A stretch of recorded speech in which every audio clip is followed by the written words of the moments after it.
예, 우리 시간 되었기 때문에 제가 잠깐 기도하고 오전에 우리 하나님 말씀 살피는 시간 잠깐 갖도록 하겠습니다.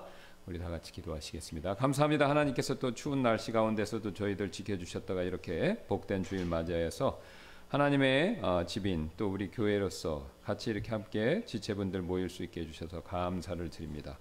추운 날씨에 혼자 있으면 더 춥고 또 외롭고 힘든데 우리가 같이 있으면은 두 사람이 혼자 있는 것보다 낫다라는 전도서 말씀처럼 믿는 자들이 특히 함께 모일 때 우리가 영적으로 더 살아나고 또 힘이 나고 또 하나님에 대한 생각들이 더 우리 마음 안에서 넘쳐난다라는 사실을 이미 경험적으로 잘 알고 있습니다. 우리가 어렵고 또 힘들고 또 외로울수록 주님께 더 모일 수 있는 저희가 되도록 하나님께서 저희 마음을 또 격려해 주시고 또 우리가 주님 안에서 같이 모일 때 성령께서 우리 마음 가운데서 우리의 마음의 뜨거움과 또 하나님에 대한 사랑 또 이웃에 대한 사랑을 부릴 듯 일으켜 주셔서 우리가 더 하나님에 대한 마음으로 뜨거워져서 하나님께 경배하고 예배하고 또 우리가 다른 사람들을 돌보는 저희가 되도록 하나님께서 격려해 주시기를 원합니다. 우리가 또 이제 이사 문제에 있어서 하나님께서 우리의 기도 응답을 들어주셔서 또 알맞은 곳 우리가 딱히 지금보다 더 좋은 곳은 아니지만 어쨌든 우리에게 수준에 꼭 우리가 감당할 수 있는 그런 적절한 장소를 찾게 해주시고 또 이곳에서도 또 여러 또 관심을 갖는 사람들이 있어서 우리가 또 이사를 원하는 날짜에 이렇게 나갈 수 있는 그런 기회들 징조들을 하나님께서 허락해 주셔서 감사를 드립니다. 하나님께서 우리의 기도를 들으시는 줄로 인해서 우리가 크게 감사하고 또 기뻐하며 우리가 계속해서 기도하기를 원하오니 주님께서 우리가 이곳에서 또 빨리 속히 이사를 나가고 또 저쪽에 준비가 잘 돼서 모든 이사 과정이 부드럽게 잘 되어서 우리가 하나님을 섬기는데 이사 문제로 어려움이 없도록 하나님께서 은혜를 베풀어 주옵소서.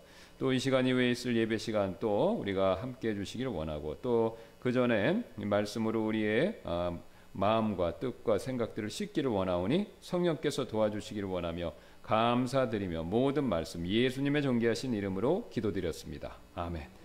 예, 우리 계속해서 자연 만물을 통해서 우리가 알 수 있는 그러니까 하나님에 대해서 무엇을 알 수 있는가라는 것을 살펴보고 있죠. 그 중에서 우리가 지난 시간에 살펴봤던 내용 이어서 살펴보고 마무리 짓도록 하겠습니다. 자, 바로 어떤 내용이 이었었냐면요. 하나님께서는 만물을 주관하시는 분이시다. 예, 그래서 이 세상에 벌어지는 모든 일들은 하나님의 손 안에 있습니다. 여러분 다 믿으시죠? 예. 예. 머리는 우리가 다 믿어요. 구원받으셨으면 머릿속으로는 다 납득하시고 이해하시고 인정하십니다. 그런데 우리가 삶에서 실제 정말 하나님이 주관하시나 모든 것이 하나님의 통치 아래 있는가 라고 우리가 의심이 될 때가 있죠. 많이 있습니다, 사실. 그러니까 어쩌면 우리의 신앙이라는 것이 성장한다, 자란다, 성숙해진다, 그리스도를 닮아간다라고 하는 여러 가지 내용 중에 하나, 그 중에서 하나, 또 그 중에서도 가장 중요한 것을 꼽으라고 한다면 바로 이것이겠죠. 모든 것은 하나님의 손 안에 있다. 이것을 우리가 점점 더 우리의 삶에서 믿고 또 그 믿음에 따라 살고 또 우리가 그대로 살았었을 때 그것에 대한 간증, 체험, 경험들을 풍성히 갖는 일, 이것이 될 수 있다라고 말씀드릴 수 있겠습니다. 그래서 뭐 이건 제 얘기가 아니라 많은 믿음의 영적인 분들, 신앙이 크신 분들, 또 우리 여러분 주변에서도 그런 분들도 보셨을 거고 또 여러분 자신이 신앙생활을 오래 하셨으면 그것을 느끼셨을 겁니다. 예. 모든 것이 하나님의 손 안에 있다. 이게 믿음이 없을 때는요, 다 내 손 안에 있는 것 같습니다. 특히 내가 권력과 돈과 지식과 학력, 세상적으로 뭔가 대단한 것을 갖고 있으면요, 모든 것이 내 손 안에 있는 것 같다. 그런 생각을 합니다. 대표적인 예로 북한의 김정은 위원장이죠. 예, 국무위원장. 예, 욕하면 안 되니까. 예, 국무위원장. 그 사람은 북한이 자기 거고 그 안에 있는 사람들의 모든 생사이탈권이 자기 손에 있다라고 그렇게 믿고 행동하지 않습니까? 그러나 사실은 그렇지 않다라는 거죠. 왜요?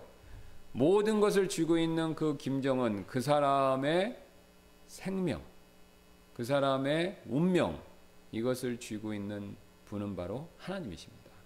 김정은이 자기 운명을 쥐고 있는 게 아니죠. 하나님이 김정은의 운명을 쥐고 있는 겁니다. 그러면 이 세상 살아가는 동안 그가 느낄 수도 있고 못 느낄 수도 있습니다. 그러나 최소한 죽음 이후에 모든 사람에게 그러니까 한 번 죽는 것은 사람에게 정하신 것이 그의 심판이 있다라는 말씀처럼 모든 사람은 죽게 돼 있습니다.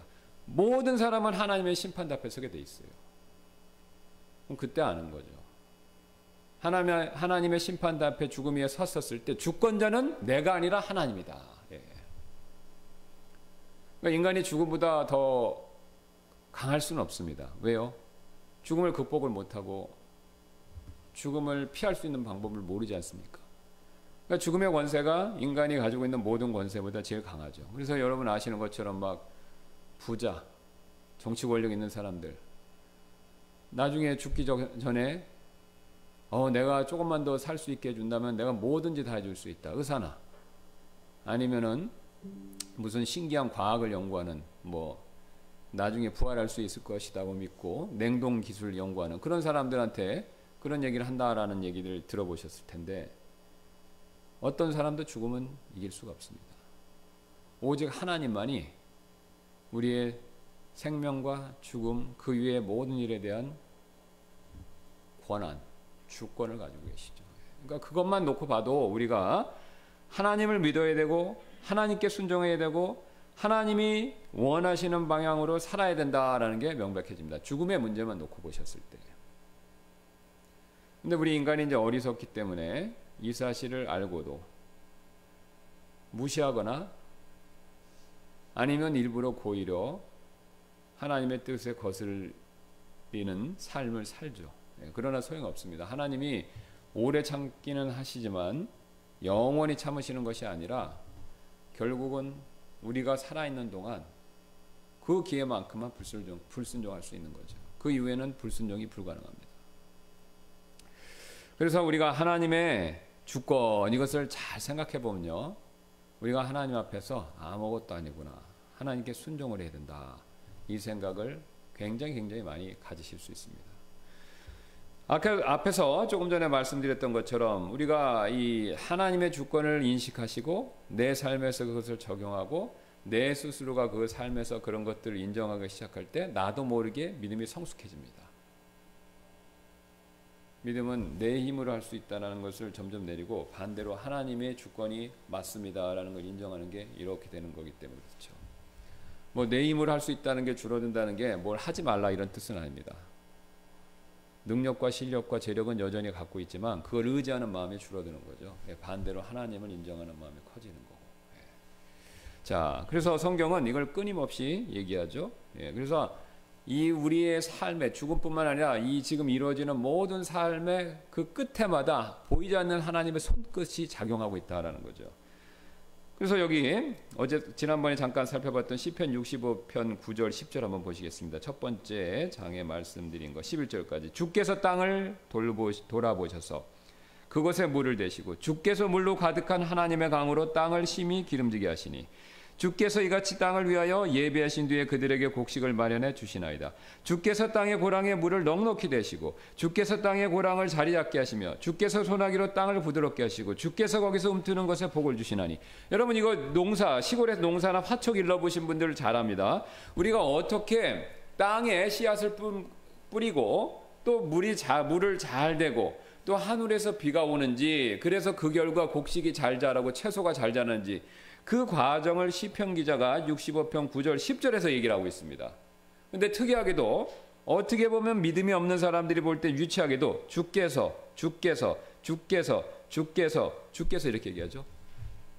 여기 물도 대고 밭도 고랑도 만들고 그 다음에 씨앗도 뿌리는 건 우리가 하는 거지만요. 시편 기자는 그렇게 얘기하고 있지 않습니다. 주께서 땅을 돌아보셔서 그곳에 물을 대시고 주께서 물로 가득한 하나님의 강으로 땅을 심히 기름지게 하시니 주께서 이같이 땅을 위하여 예배하신 뒤에 그들에게 곡식을 마련해 주시나이다. 하나님이 다 해주신 것이다 얘기하는 거죠. 인간의 작용도 있습니다. 인간의 노력도 있죠. 인간이 땅을 갈고 밭에 관계를 하고 물을 대는 것이 있지만 큰 차원에서 하나님이 운행하시는 모든 일 가운데 인간이 하는 일은 일부다라는 것을 강조해서 말씀하시는 거죠. 지금 그것을 하나님이 우리에게 보여주시고 계십니다. 그래서 주께서 그 해를 주의 선하심으로 왕관을 씌우시니, 이거 재밌지 않습니까? 그 해를 주의 선하심으로 왕관을 씌웠는데 선하십니다. 그러니까 태양이 더 뜨겁지도 않고 더 차갑지도 않습니다. 더 가까이 있지도 않고 더 멀리 있지도 않다는 것이죠. 태양이 신기하게도 우리가 인간이 살아가고 또 이 나무와 식물이 자라고 우리가 인간이 농사짓고 필요한데 가장 적정한 밝기, 거리, 햇빛의 강도를 신기하게 알맞게 유지해주고 있다는 것이죠. 하나님이 선하게 해를 조절해 주시고 계신 것입니다. 하나님이 만물을 주관하신다. 이것을 분명히 보여주고 계시죠.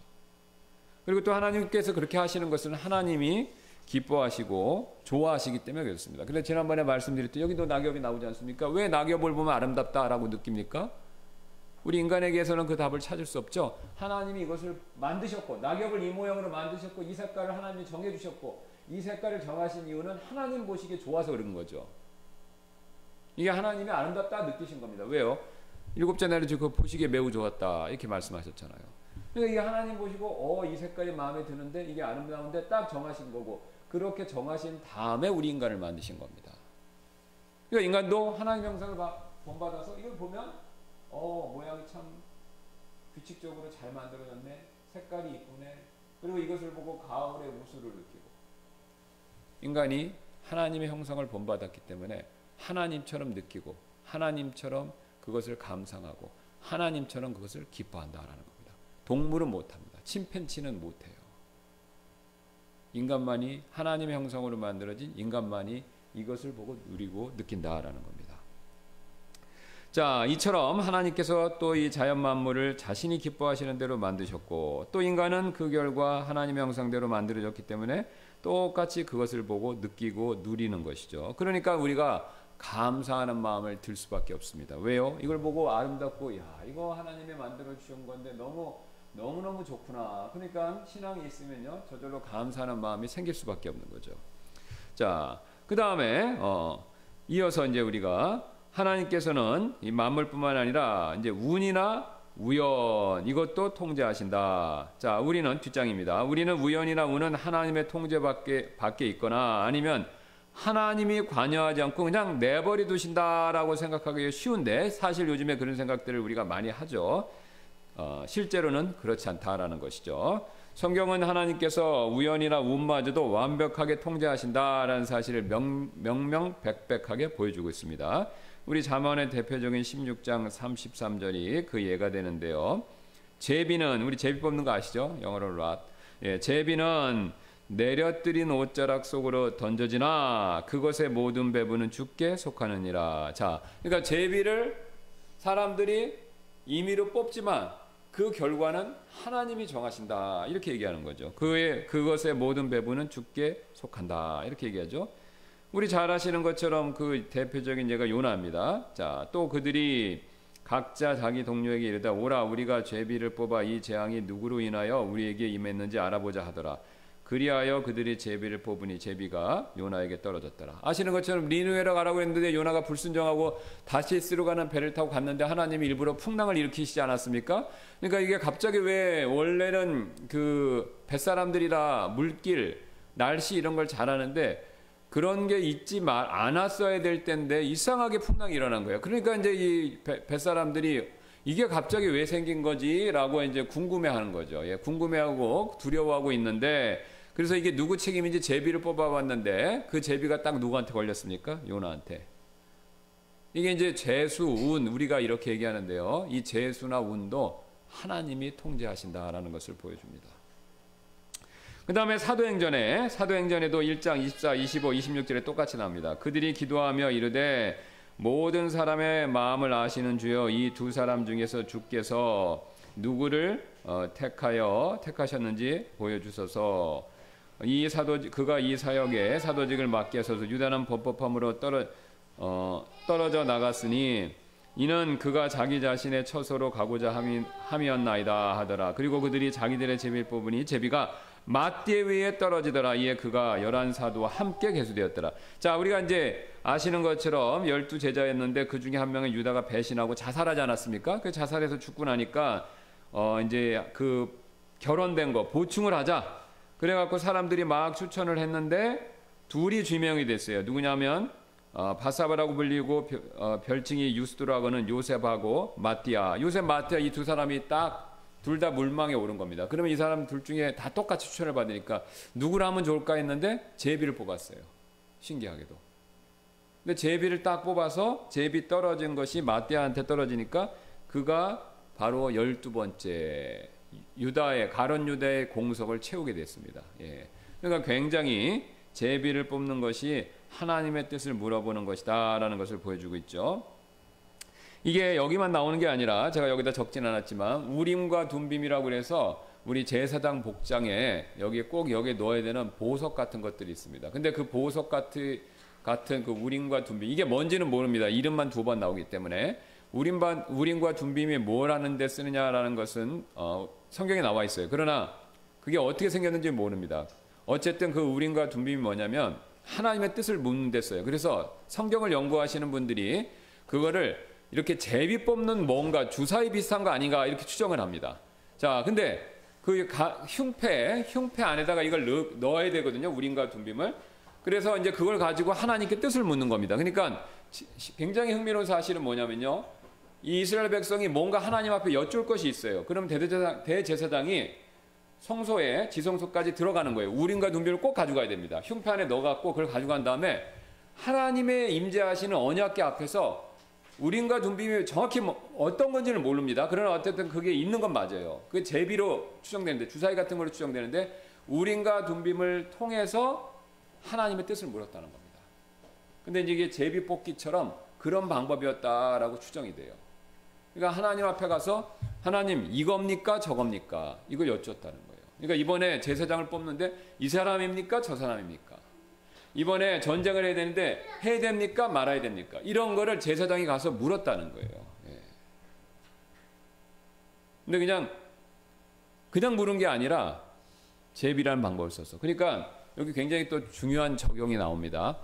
우리가 이제 어려운 내 진로, 자녀 진로, 또 뭔가 중요한 거 집 사야 되나 말아야 되나, 또 이 사람하고 결혼해야 되나 말아야 되나 이런 거 둘 중에 하나 뭔가 결정해야 될 게 있잖아요, 여러분. 예, 그러면 우리가 보통은 나는 이게 원하니까 이걸 막 들어주세요 이렇게 하는데 그거는 이제 신앙이 아직 성숙 단계로 가시지 않은 거고 신앙이 좀 성숙하면 그게 나쁘다는 뜻이 아닙니다. 누구든지 신앙은 성숙하는 과정 아니니까 처음에는 이걸 해주세요 그러죠. 근데 신앙의 성숙함은 뭐냐면 이게 하나님의 뜻이 맞는지 안 맞는지 보여주세요 이렇게 갑니다. 내가 이 사람하고 결혼하고 싶어요. 그러면 내가 내 마음에 드니까 나 무조건 이 사람 결혼하게 해주세요. 그렇게 처음엔 하지만 신앙이 성숙해지면 이 사람이 하나님 원하시는 사람이 맞는지 잘 모르겠는데 확신이 안 서는데 하나님 보여주세요 라고 그렇게 기도하는 게 성숙함이죠. 자, 그러면 이렇게 성숙했는데 이때 방법이 좋은 방법이 여기 나옵니다. 제비 뽑는 것처럼 이게 맞는지 안 맞는지 하나님이 명확하게 보여주세요. 여기까지 기도하시면 좋습니다. 그러니까 거기서 기도할 때 제비를 뽑으시라는 이렇게 2개를 놓고 제비를 직접 뽑으시라는 게 아니라 그렇게 하셔도 됩니다. 상관없어요. 근데 그렇게 하라는 게 아니라 여러분이 각자가 원하는 방법으로 이게 뜻이 맞는지 안 맞는지 보여주세요. 그렇게 증표, 사인. 이 증표 사인이 제비가 될 수도 있고 다른 것도 될 수 있는데 증표나 사인을 구하시라는 거예요. 기드온도 구했죠. 모세도 구했어요. 믿음의 사람들이 많이 구했어요. 아브라함도 구했어요. 하나님 언약을 해주신 걸 내가 뭘로 알 수 있습니까? 그러니까 하나님이 밖에 밤에 15장에 보시면 밤하늘에 별을 쫙 보여주시면 이렇게 많을 거다 이러니까 그건 제가 어떻게 알 수 있습니까? 그러니까 알았다. 다음날 짐승 쪼개갖고 준비해라. 언약 체결식을 얘기해 주시잖아요. 그러니까 증표를 구하는 건 잘못이 아닙니다. 증표를 구하는 건 잘못이 아니세요. 그러니까 여러분이 원하시는 방법으로 납득하실 수 있고 이해하실 수 있는 방법으로 여쭤보세요. 그 여쭤보시는 것이 성경적인 겁니다. 근데 이제 방법은 제비만 하시지 말고 다양한 방법으로 여쭤보시면 됩니다. 여러분과 주님 사이의 관계에 여러분만이 비밀스럽게 알 수 있는 것들이 있어요. 그러니까 그런 것들로 여쭤보세요. 그리고 한 번 여쭤보고 확신이 안 선다. 그러면 기드온처럼 2번 여쭤보셔도 돼요. 3번 여쭤봐도 돼요. 근데 많이 여쭤볼수록 하나님이 언짢아하시죠. 왜? 모세가 가라 그러니까 안 간다고 했는데, 그러면 하나님이 이런 증표 저런 증표 저런 증표, 최소한 5번 이상을 안 간다고 그랬어요. 그러니까 하나님이 이런 증표를 주고 이런 증표를 아론을 주고 뭘 주고 뭘 주고 뭘 주고 그러는데, 그래도 안 간다고 그러니까 하나님 나중에 역정 내셨잖아요. 그죠? 그러니까 여러 번 물을 들어도 되는데 여러 번 물을수록 하나님이 기뻐하시는 건 아니고, 그러니까 여러분이 최소한 한두 번은 꼭 물어보시는 것도 그게 굉장히 성경적인 방법이다라는 겁니다. 그래서 우리가 제비를 뽑고 제비를 던지는 것을 그 결과도 주장하시는 분이 하나님이시다. 어떤 분들은 이게 그거 뭐 하나님이 진짜 하실까 그렇게 생각하실 수 있는데, 실제로 하나님 주관하십니다. 여러분, 제가 이걸 제비 뽑기와 관계돼서 주사위 던지는 것과 관계돼서 찾아봤어요. 그랬더니요, 여러분이 이게 도박은 안 해보셨죠? 도박 같은 거. 그러면 놀이라도 이게 주사위를 던져서 하는 도박 같은 게 있어요. 저는 안 해봐서 모릅니다. 그리고 영화 같은 데 보면 이렇게 주사위를 딱 던져갖고 숫자를 맞춰서 하는 거 있잖아요. 근데 그게 찾아보니까 요 도박장에서 이게 던질 때요, 그 기술이 있다고 합니다. 뭐 진짜 사기를 치면 그 안에 자석 같은 걸 넣어갖고 특정 수가 딱 바닥에 붙게 만드는 것부터 시작해서, 이거 완전 사기죠. 그 정도 사기는 아니더라도 이 던지는 사람들 있잖아요. 거기 딜러라고 그러나? 하여튼 그 도박장에서 이거 하는 사람이 기술이 있대요. 이거를 자기가 원하는 면을 놓고 이렇게 회전을 주면은 이렇게 돌다가 요쪽 면만 나온다 합니다. 그렇게 할 수 있대요. 그러니까 이게 짝수 홀수가 있지 않습니까? 그럼 짝수 면으로만 탁 돌리면 이게 이렇게 돌다가 떨어지면 짝수 면만 나온다는 거예요. 옆에 이 옆쪽으로 도는 게 아니기 때문에 요 위에서만 나올 가능성이 굉장히 높답니다. 그거를 연습해서 그걸 한대요, 실제로. 그럼 여러분 잘 생각해 보세요. 도박장의 딜러도 이걸 연습하면요, 원하는 수를 가깝게 만든다는 거예요. 그럼 하나님 이거 못 하시겠습니까? 요나한테 제비가 딱 떨어지게 하나님 못 하시겠냐 이거죠. 마떼한테 딱 떨어지게 하나님이 그거 조정 못 하시냐 이거죠. 하실 수 있습니다. 그러니까 사람도 하면요, 하나님은 당연히 하시는 거죠. 그래서 우리가 그 사실을 놓고 봐도 확실하게 알 수 있습니다. 자, 그리고 운명도 하나님께서 통제하신다. 여기 이제 이게 내용이 좀 긴데 간단하게 제가 설명을 드리겠습니다. 사사기 9장 50절 이제 거기 내용을 쭉 보시면 57절까지인데, 여러분 우리가 이제 아시는 앞에서 말씀드린 기드온이 미디안 족속들이 이제 사사 시대는 왕이 없지 않았습니까? 그러니까 이스라엘 백성들이 이렇게 나뉘어져 있으니까 힘이 없었어요. 그러니까 주변에 있는 가나안 족속들이 계속 괴롭혔습니다. 그 중에 대표적인 게 아말렉 미디안인데, 미디안 족속이 엄청 이스라엘 백성들을 괴롭혔어요. 그때 용감하게 누가요? 하나님이 택함받은 기드온이 나서서 300용사와 함께, 아시잖아요. 주일학교에서 하도 많이 배우셔서 그 미디안 백성을 밀어내고 물리치고 기드온이 이스라엘의 평안을 가져줬습니다. 그래서 이스라엘 백성들이 엄청 기드온에게 고마워하고 감사하고 해서 거의 왕같이 모셨어요. 우리를 통치하라고. 그리고 심지어는 당신네 자손들이 우리를 다스려달라 이렇게 부탁을 할 정도였어요. 근데 이제 기드온이 그건 잘했는데 두 가지 잘못을 했습니다. 첫 번째 뭐냐면 에봇을 만들었는데 그 에봇이 우상 숭배로 이게 오용이 돼버렸죠. 하나님 뜻을 구한다고. 그 다음에 두 번째는 뭐냐면요, 결혼을 너무 많이 해갖고 자녀가 70명이에요. 심지어는 그 이방 여인들하고도 했습니다. 그 중에 세겜의 여자가 첩이었는데 그 세겜의 여자의 첩 아들이 뭐냐면 아비멜렉이에요. 그러니까 첩의 아들이니까 기드온의 아들들의 중에서는요, 그러니까 그 승계받을, 그러니까 아버지의 유산이나 정치 권력을 승계받을 권한에 있어서 순서에 있어서는 거의 꼴찌죠. 왜냐하면 세겜의 첩의 아들이니까, 이방인 첩 아들. 그러니까 이방인도 걸리고 첩도 걸리고 그 다음에 아들이잖아요. 그러니까 제일 밑인데 이 아비멜렉이요, 꾀를 냈어요. 세겜 사람들한테 가서, 자기 엄마 세겜 사람들한테 가서, 우리 아버지 이제 그 아버지 기드온, 그러니까 여룻바알이라고 그러죠.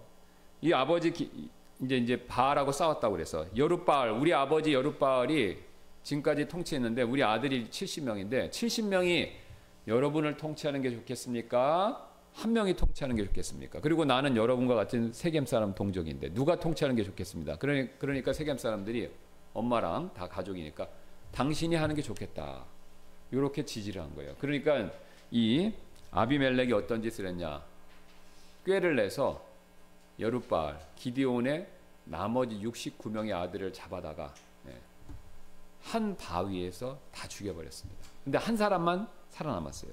그 아들이 누구냐? 막내 아들인데, 여룻바알의 막내 아들인데 누구냐면 요담이죠. 요담만 살아남은 거예요.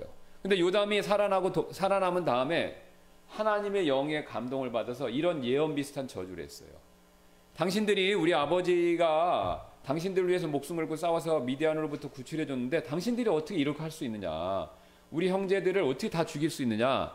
이건 잘못한 것이고 하나님께서 당신들 심판해서 아비멜렉하고 당신들 세겜 사람들이 서로 싸울 것이다. 이런 저주의 의미를 담은 예언을 했어요. 그리고 이제 그 얘기를 하니까 이제 그 아비멜렉이 화가 났을 거 아니에요. 그래서 이제 잡히면 죽을 것 같으니까 요담이 도망쳐 버렸습니다.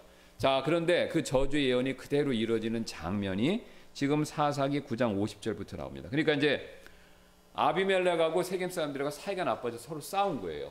그래서 아비멜렉이 쳐들어가서 세겜 사람들을 물리치고 이제 세겜 사람들이 수세에 몰렸어요. 막 도시들을 망루를 함락하고 마지막 남은 겁니다. 거기 이제 쳐들어갔어요. 아비멜렉. 근데 이 아비멜렉이 무슨 전법을 썼냐?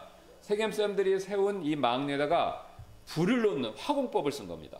화공법으로 계속 이기고 마지막 이제 남아있는 그 망루를 불태우고 거기 쳐들어가려고 쭉 갔는데, 자, 그래서 이제 그 내용이 50절에 나옵니다. 그때 아비멜렉이 데베스에 가서 데베스를 향하여 진을 치고 그것을 취하였더라. 그러나 그 도시 안에 견고한 망대가 있으므로 그 도시에 속한 모든 자들 곧 모든 남자와 여자가 거기로 도망하여 문을 잠그고 망대 꼭대기로 올라갔다. 그러니까 마지막 남은 망대로 사람들이 거기 몰려드는 거죠. 피신한 거죠.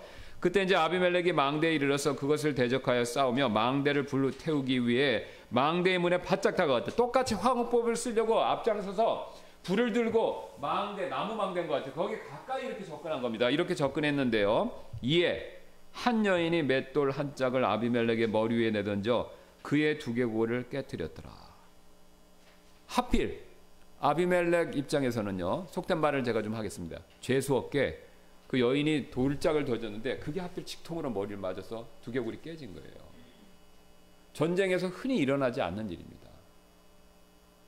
왕이, 장군이 앞장서 싸울 때 여자가 돌을 던졌는데, 맷짝을 던졌는데 그게 하필 거기 딱 맞은 거예요.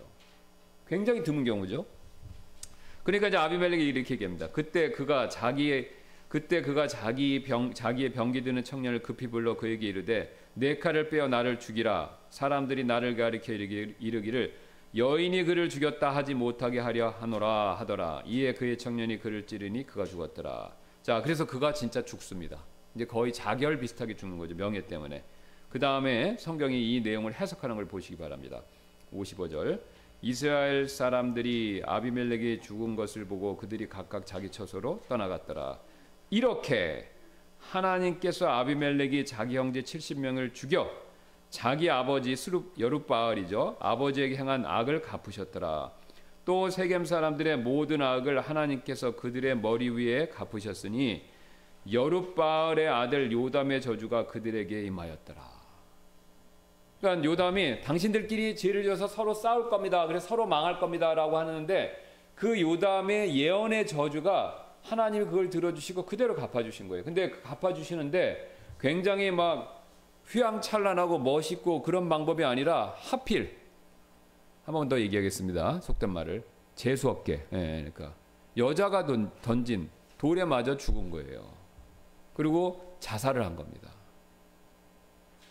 우리가 봤을 때는 운이고 또 재수가 없었다 이렇게 생각하겠지만 아닙니다. 성경은 뭐라면 하나님이 그렇게 하셨다 이겁니다. 여기 비슷한 예가 아시는 것처럼 저기 그 밑에도 꼭 나오죠. 예. 우리가 잘 아는 것처럼 그 이름이 갑자기 생각이 안 나네. 우리 이사벨의 남편이 누구죠? 갑자기 왕 아합이죠. 그렇죠. 고맙습니다. 갑자기 생각이 안 나서. 그 아합 왕이 어떻게 죽을 것인가 하나님이 천상의 일을 하시는 장면이 나와요. 그 다음에 이 장면이 나오는데 거기 보세요. 어떤 사람이 34절 이에 어떤 사람이 되는 대로 활을 당겨 쏘았더니 그냥 이 사람이 활을 안 보고 이렇게 딱 쏜 거예요. 근데 그 화살이 퓨 하고 날아가더니 아합 왕한테 갔는데 아합 왕이 전신갑주를 다 입고 있는데 하필 갑옷 중에서도 이음새인데 그 이음새 가운데서도 치명적인 부분, 급소에 해당하는 부분에 딱 맞은 겁니다. 이거는 확률상 거의 없어요. 아무렇게 쐈어요. 화살이 날아갑니다. 그리고 또 아합 왕한테 갔어요. 근데 아합 왕한테 갔는데도 이런 데 있는데 팔이나 이런 데 맞을 수도 있잖아요. 그런데 맞으면 죽진 않죠. 그런데 하필 급소인데 그 급소를 다 가리고 있는 갑옷의 이음새 그 틈에 딱 박힌 거예요. 그리고 아합이 죽습니다. 과다출혈로. 자, 이게 세상 사람들이 봤을 때는 우연이지만요, 하나님이 그렇게 하셨다라고 말씀하고 계십니다. 그러니까 운도 하나님이 통제하세요. 자, 우리가 이사 갈 교회 점집이 있어요. 그죠? 우리는 참 이상하게 이사를 아니면 점집이 있는데 그 점집에서 그 점을 보는데 제가 얼굴 한번 봤어요. 저기 3층에 문을 열었더라고요. 우리가 그 장의자 그걸 나르는데 이렇게 삐끔 열고 쳐다보더라고요. 근데 젊어요. 젊은 분이고 한 30, 40대 되나? 그리고 외모도 괜찮으신 분이에요. 보니까. 막 나는 점집하고 그러니까 좀 무서운 인상일 줄 알았는데 그냥 평범하고 괜찮은 분이세요. 자, 그분이 점을 통해서 운명을 맞춰준다고 해서 돈을 벌고 있습니다. 근데 우리 생각에요, 그 운을 맞추는 거는 그 사람의 영역이고 하나님의 영역은 따로 있다 생각하는데 그렇지 않습니다. 그녀가 맞춘다고 하는 운도요, 하나님의 손 안에 있는 거예요. 근데 신기한 건요, 굉장히 흥미로운 것은요, 우리 그리스도인들은 점치는 여자의 세력 따로 하나님의 영역 따로, 물론 이쪽이 크다는 걸 인정하죠.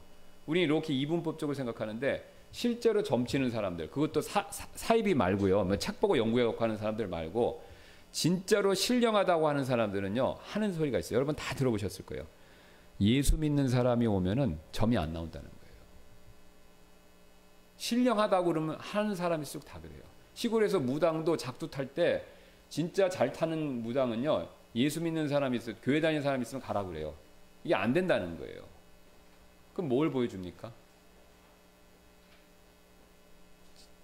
점을 치는 그 여자도요, 하나님의 권능과 주권을 인정하는 겁니다. 점괘가 안 나온대잖아요. 그러니까 이걸 돌려서 말씀드리면, 다른 각도로 말씀드리면 우리만 모르는 겁니다. 점치는 여자도 알잖아요, 신령하면요. 근데 우리 그리스도인만 이분법적으로 생각해갖고 하나님은 엄청나시지만 그래 점치는 거는 점치는 여자 영역인가? 이렇게 생각하는데 실제로 점치는 여자는 그렇게 얘기 안 한다는 거예요. 신령한 사람일수록. 그러니까 우리가 속고 있는 겁니다, 여러분. 엄밀히 얘기하면. 그러니까 우리가 오늘 이 성경 말씀처럼 운도, 운명도, 제비도, 주사위 던지는 것도 하나님의 손에 있다라는 겁니다. 우리가 그것을 명심해야 우리가 모든 일에 있어서 하나님께 순종할 수 있습니다. 마지막으로 이 얘기만 드리고 마칠게요. 대선 때가 되면, 옛날에 지금 모르겠어요, 대통령 선거 때가 되면요, 점집이 잘 된대요. 왜 그런지 아세요? 국회의원하고 총선하고 대선이 되면요, 이게 국회의원이나 대통령 후보자들도 이름남 점집에 가서 나 될지 안 될지를 물어본다는 겁니다. 그리고 전용 그 점치는 사람도 있대요. 뭐 YS, DJ 막 이래 갖고 그 다음에 뭐 밑에 저기 하는, 심지어는요, 교회 다니는 국회의원이나 정치인도 총선이나 선거 때가 되면요, 점치는 사람한테 물어본다고 합니다. 그럼 여러분 왜 그런 행동을 할까요? 이 이분법적 사고를 갖고 계셔서 그래요. 점치는 거는 그 사람 영역이고 하나님은 다른 영역에 계시다, 이렇게 생각하셔서 그래요. 만약에 성경 말씀대로 점치는 것도 하나님께 속한 영역이다라는 것을 우리가 인정하면요, 굳이 점치는 집에 가서도 안 되지만 갈 필요도 없는 거죠. 그것도 막대한 돈을 주면서. 그러니까 우리의 사고방식을 바꿔야 됩니다. 하나님이 모든 것을 다스리신다, 그걸 우리가 인정하고 믿고 그걸 고백해야 우리의 신앙이, 우리가 올바르게 하나님 원하시는 쪽으로 갈 수 있다. 그러니까 교회 와서 하나님 앞에 기도하고 구원받았는데도 점집 가서 총선에서 대선에서 내가 될지 안 될지 물어보는 그런 이중적인 신앙생활을 회피할 수 있다, 이겁니다. 뭐 우리가 점집까지 안 가도 운세 보시는 분도 있더라고요. 제가 보니까 오늘의 운세 그래서 재미 삼아서 신문이나 이런 데서 그걸 또 보시는 분이 있어요. 기독교인인데 또. 예. 역시 우리가 그런 신앙의 습관들을 막으려면 그 하나님 보시 기뻐하시는 게 아니죠. 우리가 하나님의 주권을 확실하게 이해하시고 믿으셔야 된다라는 것이죠. 예, 기도하고 마치겠습니다. 감사합니다. 하나님께서 모든 것을 주관하신다라는 사실을 우리가 머릿속으로 알지만 우리 실제 삶에서 심지어는 운이나 운명이나 제비나 주사위나 또 그 외에 우리가 장난으로 치는 점까지 점 보는 것까지 다 하나님의 손에 있다라는 것을 우리가 확실히 알고 우리가 하나님만을 의지하고 섬기고 하나님께 필요한 것들을 아뢰고 그 하나님께 답을 구할 수 있는 그런 지혜를 허락해 주시길 원합니다. 우리가 이런 이중적인 사고 구조를 갖고 있는 한 하나님도 섬기고 또 그런 점치는 사람들의 얘기도 들을 수가 있습니다. 그러나 하나님은 그것을 기뻐하게 여기시지 않기 때문에 우리가 하나님이 다스리시고 주관하신다라는 사실을 확실하게 믿고 하나님께만 충성하는 저희가 되도록 도와주시길 원하며 감사드리며 모든 말씀 예수님의 존귀하신 이름으로 기도드렸습니다.